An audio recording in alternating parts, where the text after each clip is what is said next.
যখন ক্ষয়ের বয়সে আসবেন তখন গিয়ে রোগ শুরু হবে। বিশেষ করে এখন কিন্তু আবার বাচ্চাদেরও রোগ শুরু হয়ে যাচ্ছে, কেননা ওরা ছোটোবেলা থেকেই processed food, internet addiction, activities নাই, হ্যাঁ, বাইরে খেলার ধুলার ভালো ব্যবস্থা নেই।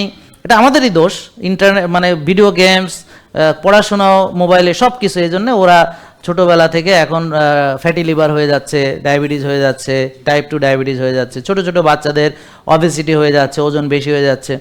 ওদিন একটা বাচ্চা আসছে 11 বছর বয়স, 95 কেজি ওজন। তো কিছুদিনের ভিতর সেঞ্চুরি করার কথা ছিল, কিন্তু এখন আর হচ্ছে না, কারণ অলরেডি 15 কেজি কমে গেছে, আলহামদুলিল্লাহ। তো এখন শোনেন, এই যে আমাদের কাছে যে আসে সবাইকে আমরা দেখি না, এখন যে খেয়ে খেয়ে ওজন বাড়ালো তার নাকি রোজার টাকা নেই, রোজা রাখার টাকা নেই। খেয়াল করেন, সে গরিব হয়ে গেল হঠাৎ করে।